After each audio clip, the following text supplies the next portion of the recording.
Сәлем досым, сенімен Сәлем кино. Менің видеоларымды 93.8% адам арнаға жазылмай қарайды екен. Егер саған қиындық тудырмаса, арнама жазылып кетсең екен. Бұл каналдың дамуына үлкен септігін тигізеді. Осылай шолуларды үзбей, барынша уақытлы салып отыруға тырысамын. Сенің қолдауың мен үшін өте маңызды. Ал ендеше шолымызды бастайық.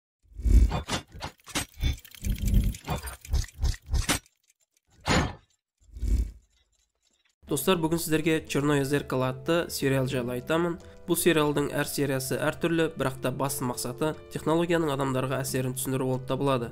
Британдық премьер-министр Майкл Келлді шұғыл түрде шақыртады.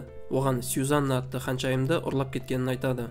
Қылмыскердің жіберген видеосын қараса, оның талабы ақша емес, ерекше бір істе болады. Қызды құтқару үшін ұлттық телеарнада сағат 4-те премьер-министр шошқамен интимді қатынасқа түсуі керек. Это ведь шутка, да? Ха-ха, Майк, это не шутка. Бұл талаптарды YouTube-қа салып та тастаған екен. Оны осы уақытқа дейін біршама мыңдаған адам қарап қойған. Одан бөлек Twitterде трендке айналып, әлемнің барлық аймағында тығыз талқылауда болады. Барлық мемлекеттік арналар осы жағдай жайлы мәлімет шығарғысы келеді, бірақ та оларға мемлекет басындағылар кедергі жасайды. Бұл мәліметтер шет елдің арналарында шыға бастаған кезде, олар да кідірместен жаңалықты шығаруға көшеді. Халық Майклды қолдап, ондай іске бармағаны дұрыс деп санайды.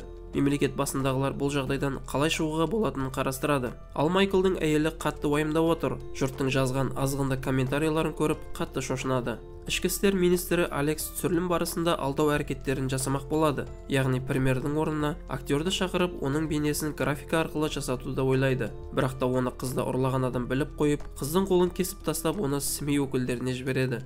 Осылай бұл жаңалық болып шыққан бойда халық өз ойларын өзгертеді. Бұл жолы көптің қалауы қызды құтқару үшін барлығын жасау керек дейді. Ал Майклдың әйелі болса бұл нәрсені жасамауын сұрайды. Осы уақытта террористің орналасқан орнын іздеп табады. Операцияны бастап, ғимаратқа кіргендерінде бұл жай ғана манекен болып шығады. Және осы операция бойынша жасырын түсірілім жасаған журналист жараланады. Осының әсерінен Майкл тағы да халықтың сенімінен айырылады. Ол ойланып бөлмесінде отырған уақытында ішкі істер министрі келіп, бұл істі орындауын сұрайды. Егерде бас тартатын болса, оны және отбасын ешкімде қорғап қала алмайтындығын айтады. Премьер-министрге бұл істі істеуден басқа амал қалмайды. Басшылық бұл видеоның таралуына толықтай тосқау қояды. Жүктеп немесе түсіріп алған адамдарды заң жүзімен жазалау бұйырылады. Адамдардың барлығы теледидар алдында жиналып, ол жайтты өз көздерімен көрмекші болады. Мемлекет басындағылар бұл уақытта теледидарды өшіріп көрмеулерін өтінеді, бірақ та оны тыңдағалы жатқан халық жоқ. Тікелей эфир басталған уақытта адамдарды көрмеу мақсатында ультрадыбыс шығады, бірақ бұл да тікелей эфирді көруге кедергі келтірмейді. Премьер-министр біртүрлі күйде болады,